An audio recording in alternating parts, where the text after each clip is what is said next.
Si SFR est présent à Ruralytique cette année, ce n'est pas juste un épiphénomène, un événement anodin. On est là depuis 3 ans à ce grand rendez-vous et pour exprimer le fait que le groupe SFR est présent sur l'ensemble du territoire national et a un vrai programme d'aménagement du territoire numérique. Nous sommes candidats au déploiement de la fibre optique sur le sol national français. Dans ce domaine qui fait débat aujourd'hui, la fibre optique, le très haut débit, quelle est la stratégie un petit peu de SFR? Alors, c'est vrai que ça fait partie des grands enjeux et des polémiques. On a entendu lors de ce séminaire à Ruralytique le fait qu'il y avait une grande attente et des promesses non tenues de la fibre jusqu'à présent.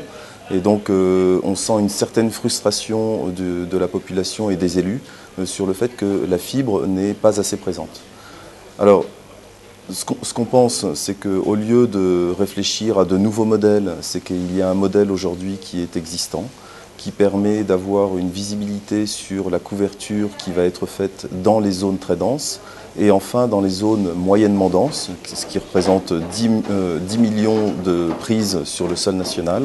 Eh bien, il y a eu une consultation qui a été menée par le Commissariat général à l'investissement, sur lequel un certain nombre d'acteurs se sont positionnés, et en particulier SFR et France Télécom, et sur lesquels nous avons des prétentions importantes. Le groupe SFR compte être opérateur d'infrastructures, déployer de la fibre en France. Nous revendiquons le fait de déployer plus de 2 millions de prises sur le sol national. Quand on parle d'un potentiel de 10 millions de prises, ça montre bien qu'on n'intervient pas seulement sur les agglomérations de Paris, Lyon, Marseille, mais on parle bien de territoires beaucoup plus reculés, de villes de deuxième importance.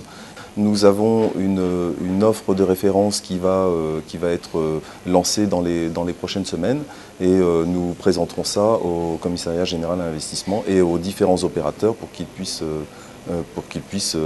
être présents sur les réseaux que nous comptons déployer. L'important est qu'il y ait une continuité entre ce qui va être fait par les opérateurs privés et ce qu'attendent les territoires et les élus. C'est pour cela que nous réfléchissons aux mécanismes qui peuvent permettre d'avoir une complémentarité entre ce qui sera fait par le privé et ce qui pourrait être fait par les initiatives publiques. Et nous réfléchissons donc ensemble avec les opérateurs, les instances gouvernementales, le Commissariat général à l'investissement, la Caisse des dépôts et autres collectivités bien évidemment, pour regarder dans quelle mesure ces complémentarités pourraient être faites. Donc j'insiste sur un point, c'est qu'il faut absolument que la fibre aille le plus loin possible et partout où il y a possibilité de déployer la fibre, il faut que cette fibre aille le plus loin possible. Toute technologie alternative qui reculerait la date d'arrivée de la fibre n'est pas forcément la meilleure solution et c'est ce que, en tous les cas, nous pensons chez SFR.